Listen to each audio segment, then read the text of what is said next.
Verse of the day, 2 Thessalonians chapter 1, verse 3. Dear brothers and sisters, we can't help but thank God for you, because your faith is flourishing and your love for one another is growing.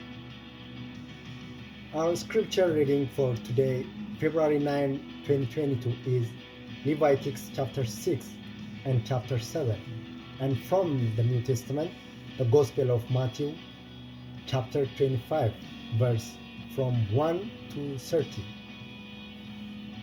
Leviticus chapter 6, sins requiring a guilt offering. Then the Lord said to Moses, suppose one of you sin against your associate and is unfaithful to the Lord.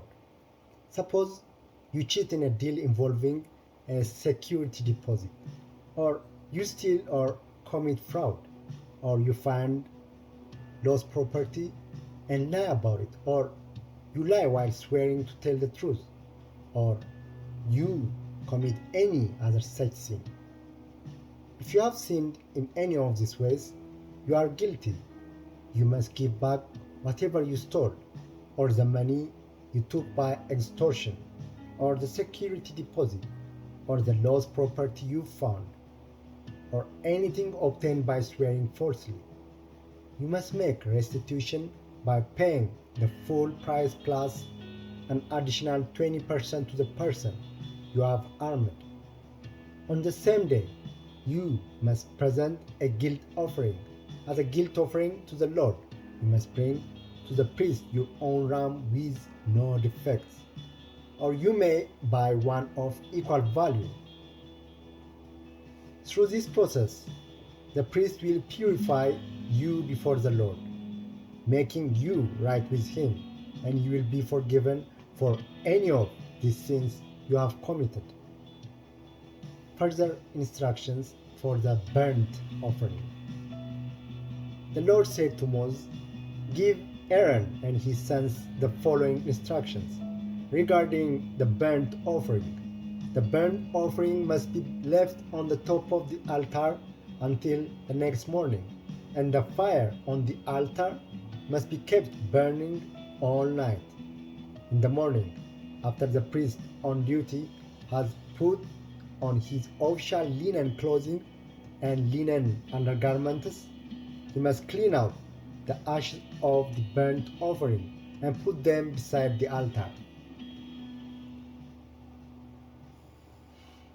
Then he must take off these garments, change back into his regular clothes, and carry the ashes outside the camp to a place that is ceremonially clean. Meanwhile, the fire on the altar must be kept burning. It must never go out. Each morning, the priest will add fresh wood to the fire and arrange the burnt offering on it. He will then burn the fat of the peace offering on it. Remember, the fire must be kept burning on the altar at all times. It must never go out. Further instructions for the grain offering. These are the instructions regarding the grain offering. Aaron's sons must present this offering to the Lord in front of the altar. The priest on duty will take from the grain offering a handful of the choice flour moistened with olive oil, together with all the frankincense. He will burn this representative portion on the altar as a pleasing aroma to the Lord. Aaron and his sons may eat the rest of the flour, but it must be baked without yeast and eaten in a sacred place within the courtyard of the tabernacle. Remember, it must never be prepared with yeast. I have given it to the priests as their share of the special gifts presented to me. Like the sin offering and the guilt offering, it is most holy. Any of Aaron's male descendants may eat from the special gifts presented to the Lord. This is their permanent right from generation to generation. Anyone or anything that touches this offering will become holy.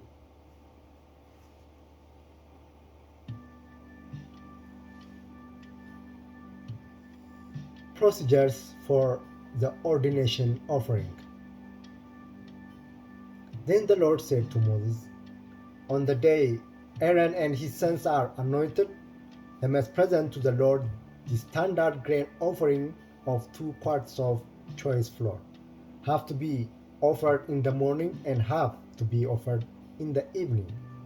It must be carefully mixed with olive oil and cooked on a griddle.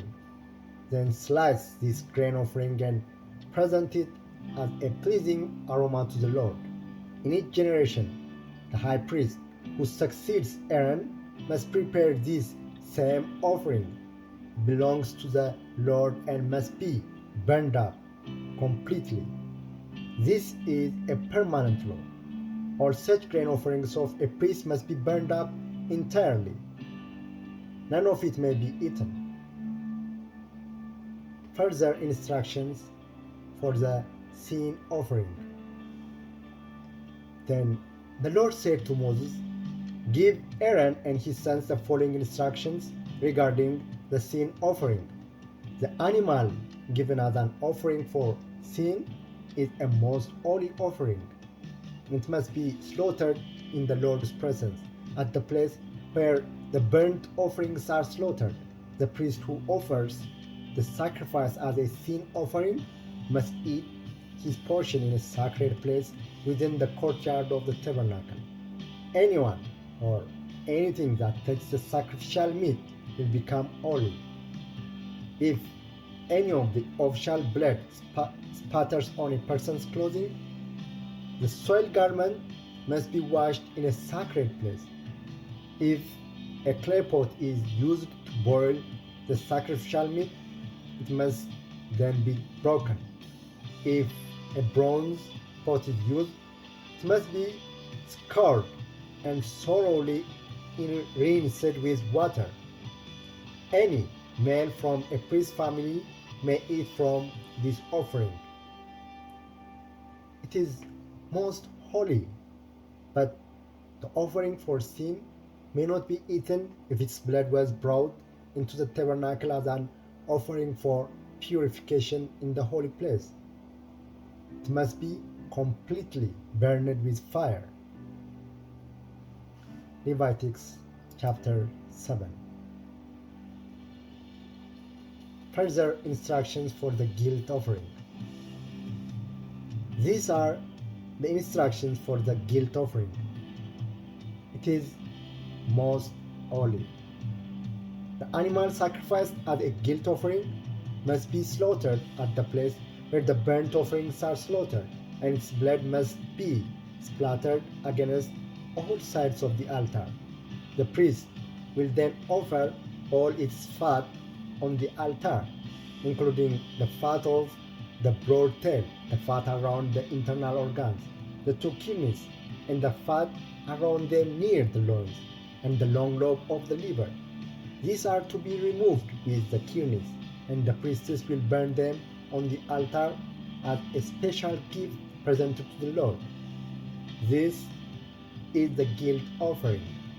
Any male from a priestess family may eat the meat. It must be eaten in a sacred place, for it is most holy. The same instructions apply to both the guilt offering and the sin offering. Both belong to the priest who uses them to purify someone, making that person right with the Lord. In the case of the burnt offering, the priest may keep the hide of the sacrificed animal. Any grain offering that has been baked in an oven, prepared in a pan, or cooked on a griddle belongs to the priest who presents it. All other grain offerings, whether made of dry flour or flour moistened with olive oil, are to be shared equally among all the priests, the descendants of Aaron. further instructions for the peace offering. These are the instructions regarding the different kinds of peace offerings that may be presented to the Lord.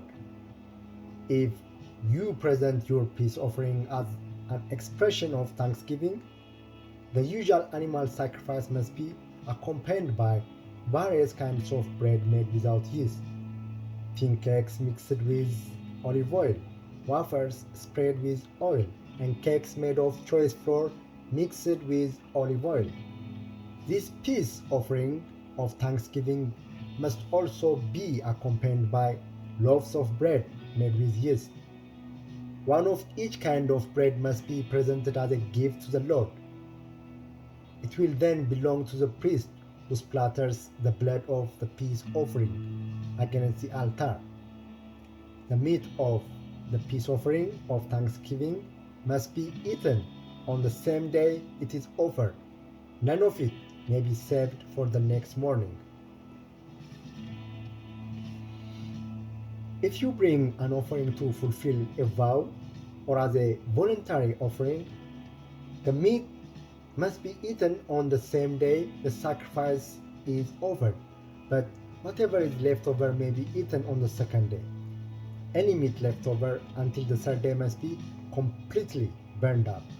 If any of the meat from the peace offering is eaten on the third day, the person who presented it will not be accepted by the Lord. You will receive no credit for offering it. By then, the meat will be contaminated. If you eat it, you will be punished for your sin. Meat that touches anything ceremonially unclean may not be eaten. It must be completely burned up. The rest of the meat may be eaten, but only by people who are ceremonially clean. If you are ceremonially unclean and you eat meat from a peace offering that was presented to the Lord, you will be cut off from the community. If you touch anything that is unclean, whether it is human defilement or unclean animal or any other unclean, detestable thing, and then eat meat from a peace offering presented to the Lord, you will be cut off from the community. The forbidden blood and fat. Then the Lord said to Moses, "Give the following instructions to the people of Israel. You must never eat fat, whether from cattle, sheep, or goats. The fat of an animal found dead or torn to pieces by wild animals must never be eaten, though it may be used for any other purposes. Anyone who eats fat from an animal presented as a gift to the Lord will be cut off from the community. No matter where you live, you must never consume the blood of any bird or animal. Anyone who consumes blood will be cut off from the community." A portion for the priestess. Then the Lord said to Moses, "Give the following instructions to the people of Israel. When you present a peace offering to the Lord, bring part of it as a gift to the Lord. Present it to the Lord with your own hands as a special gift to the Lord. Bring the fat of the animal together with the breast, and lift up the breast as a special offering to the Lord. Then the priest will burn the fat on the altar, but the breast will belong to Aaron and his descendants. Give the right thigh of your peace offering to the priest as a gift. The right thigh must always be given to the priest, who offers the blood and the fat of the peace offering. For I have reserved the breast of the special offering and the right thigh of the sacred offering for the priestess. It is the permanent right of Aaron and his descendants to share in the peace offerings brought by the people of Israel. This is their rightful share. The special gifts presented to the Lord have been reserved for Aaron and his descendants from the time they were set apart to serve the Lord as priests. On the day they were anointed, the Lord commanded the Israelites to give these portions to the priests as their permanent share from generation to generation. These are the instructions for the burnt offering, the grain offering, the sin offering, and the guilt offering, as well as the ordination offering and the peace offering. The Lord gave these instructions to Moses on Mount Sinai when he commanded the Israelites to present their offerings to the Lord in the wilderness of Sinai.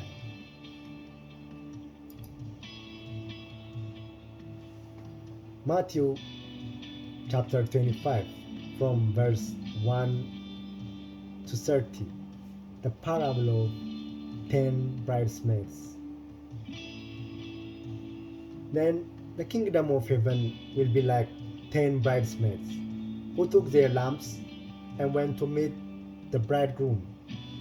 5 of them were foolish, and 5 were wise. The 5 who were foolish didn't take enough olive oil for their lamps, but the other 5 were wise enough to take along extra olive oil.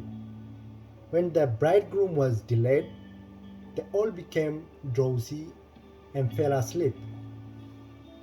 At midnight, they were roused by the shout, "Look, the bridegroom is coming! Come out and meet him!"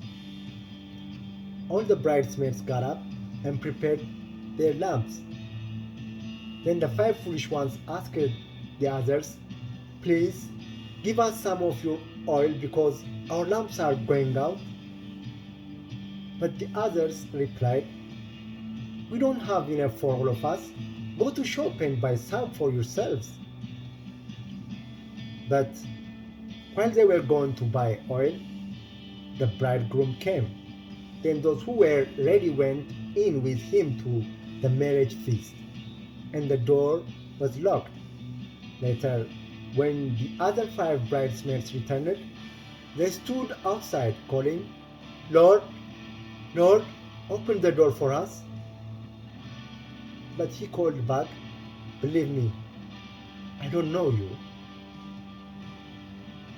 So you too must keep watch, for you do not know the day or hour of my return." Parable of the 3 servants. Again, the kingdom of heaven can be illustrated by the story of a man going on a long trip. He called together his servants and entrusted his money to them while he was gone. He gave 5 bags of silver to one, 2 bags of silver to another, and 1 bag of silver to the last, dividing it in proportion to their abilities. He then left on his trip. The servant who received the 5 bags of silver began to invest the money and earned 5 more. The servant with 2 bags of silver also went to work and earned 2 more. But the servant who received the 1 bag of silver dug a hole in the ground and hid the master's money. After a long time, their master returned from his trip and called them to give an account of how they had used his money. The servant to whom he had entrusted the 5 bags of silver came forward with 5 more and said, "Master, you gave me 5 bags of silver to invest, and I have earned 5 more." The master was full of praise. "Well done, my good and faithful servant. You have been faithful in handling this small amount, so now I will give you many more responsibilities. Let's celebrate together." The servant who had received the 2 bags of silver came forward and said, "Master, you gave me 2 bags of silver to invest, and I have earned 2 more." The master said, "Well done, my good and faithful servant. You have been faithful in handling this small amount. So now I will give you many more responsibilities. Let's celebrate together. Then the servant with one bag of silver came and said, Master, I knew you were a harsh man, harvesting crops you didn't plant and gathering crops you didn't cultivate. I was afraid I would lose your money, so I hid it in the earth. Look, here is your money back. But the master replied, You wicked and lazy servant. If you knew I harvested crops I didn't plant and gathered crops I didn't cultivate, why didn't you deposit my money in the bank?